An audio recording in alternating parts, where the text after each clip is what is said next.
Hello everyone, and welcome to our show, The Film Digest, with your hosts Henry Gonzalez and Michael Vila.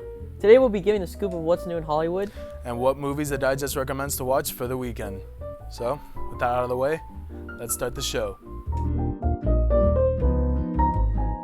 So, the summer of 2024 has ended, and it has left quite the impact behind on Hollywood.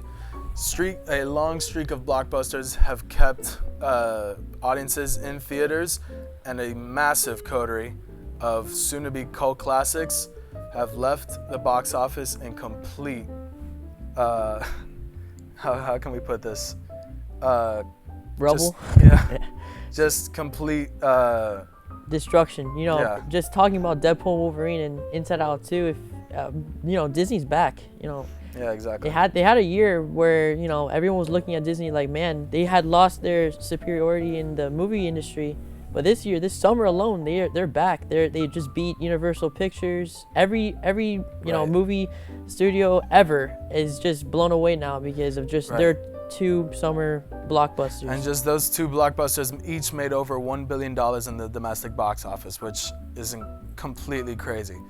And just the sheer amount of money that was made this summer in the box office has been proof that audiences are returning to theaters. And, finally we're getting our summer streak of blockbusters since, who knows how long. Right.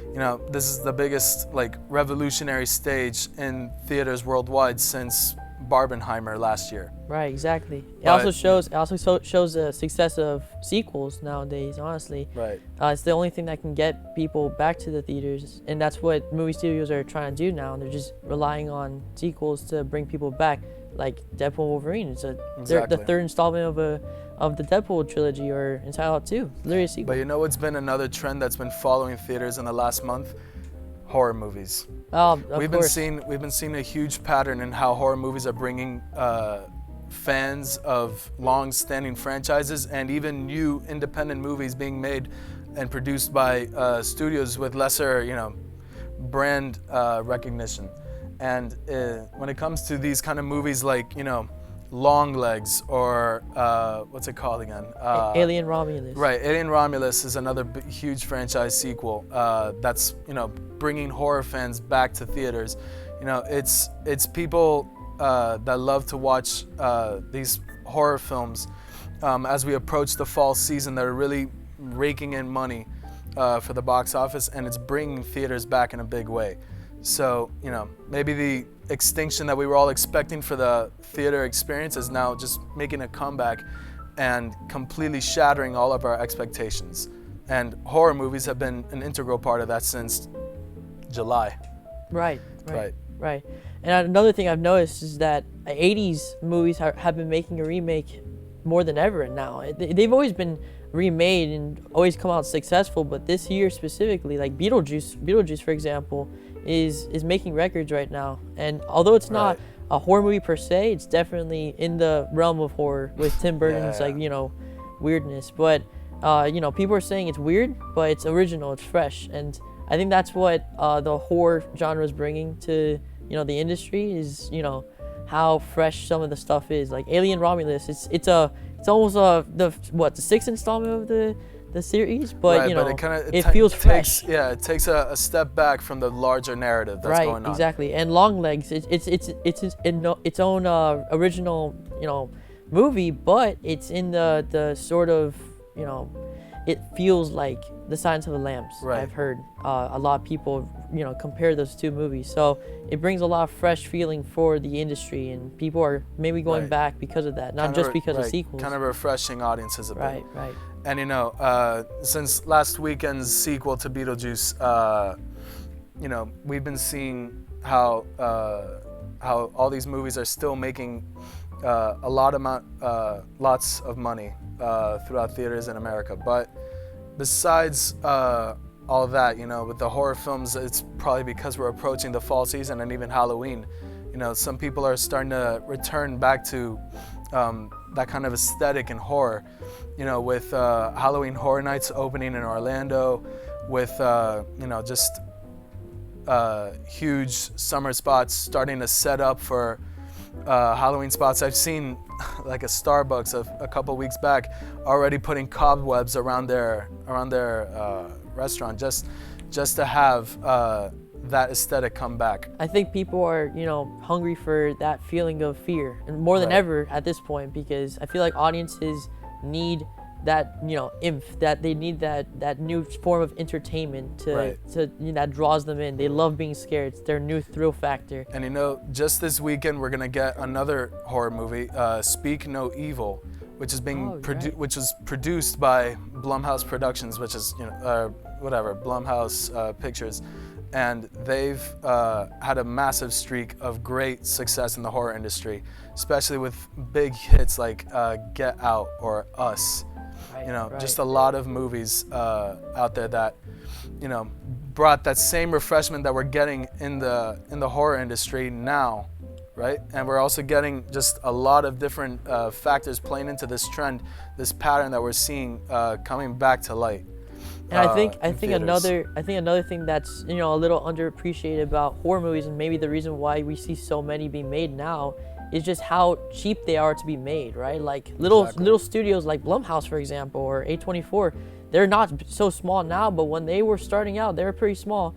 But they could rely on small budgets. They could rely on little movies being made that make millions of filmmakers being invited on set to they give the spotlight to people that don't have much money, but they can make so much with such little amount of resources. They're actors. They don't have to be Willem Dafoe crazy actors or Leonardo DiCaprio, but they can start off you don't have to know them, and it'd still be a really good movie, and because they're not the star. Say that because Nicolas Cage in Longlegs just gave an earth-shattering performance, even though nobody really recognized him when he first came out of the film. You don't have to be recognizable in a horror movie. That's not the point. Right. The point is the scare factor. The director's role in the movie is how scared he can get the audience. It's not about the story itself. If we see like horror classics from the most beloved horror films ever, they don't have much of a story. Halloween is just a guy with a mask and a knife, and he's just chasing people around in a house in the neighborhood. Not much of a story, but it's real entertaining. It's refreshing. It's entertaining. Right, exactly. But as much as I would love this trend to keep on going, it looks like this pattern is going to close out somewhere around this September. Hopefully it'll go on in October. But movies like Speak No Evil and Terrifier 3 are coming out next week, and Speak No Evil is coming out this weekend. As well as next weekend, we're also going to get family movies like Transformers 1, I think, is coming out next week. With Chris Hemsworth, right? Right, and that's gonna be making a lot of money and bringing a lot of people back to theaters. And in 2 weeks, we're gonna get one re-release film and another family film.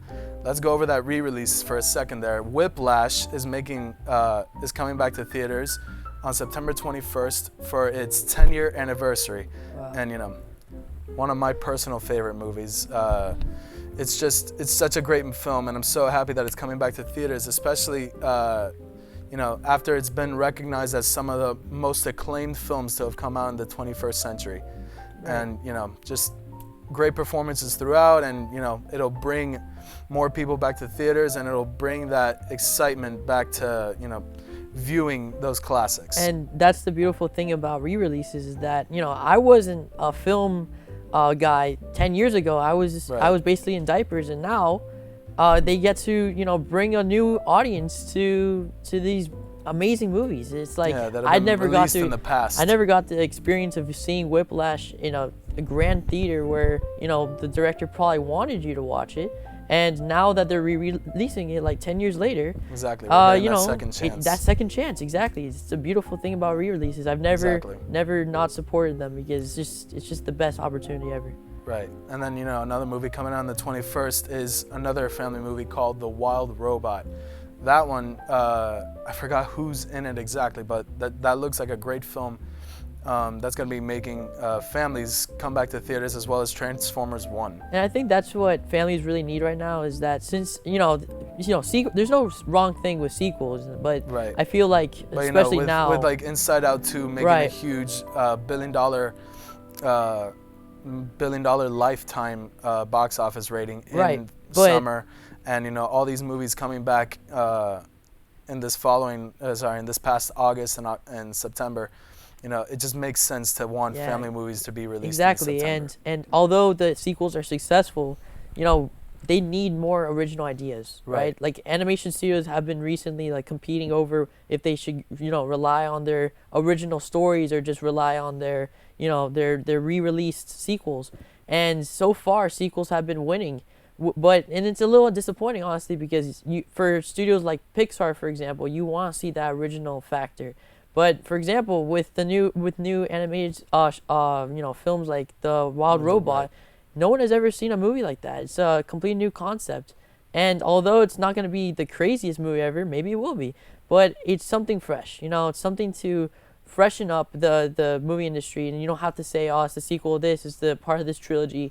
It's a new movie, and it gets to be introduced to a new audience. Well, me personally, I think I'm glad that we're in the middle of this push and pull between industries, because we're getting a healthy dosage of both original ideas in horror industry and even in regular drama theater releases, as well as sequels coming back for long-standing franchises like Alien Romulus, Beetlejuice, and Transformers. Right.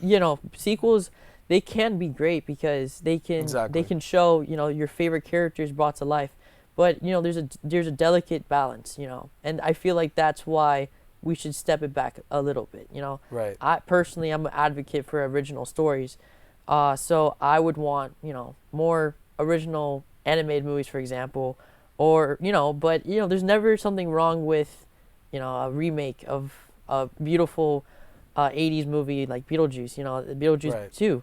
It's a character I want to see again, and even though it hasn't been done much, so it's good. It's a good remake. Right. Warranted. I'm just glad studios are relying on franchises that we all love, and bringing new ideas to the table.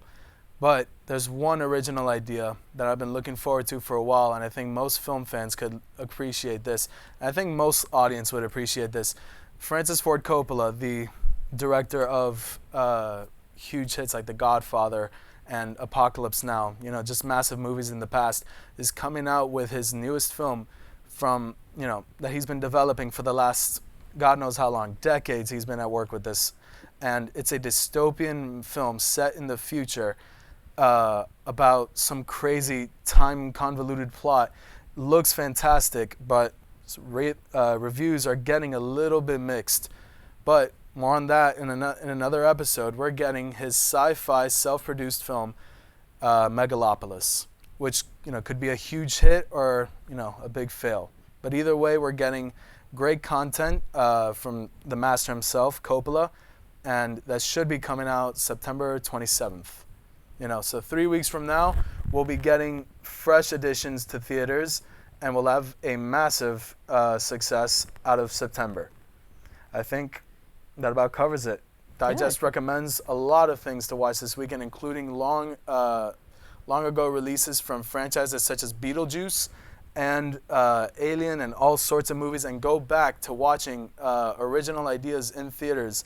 Even if they're not released now, go to theaters. Keep going to theaters for re-releases like Whiplash, or for films like Speak No Evil.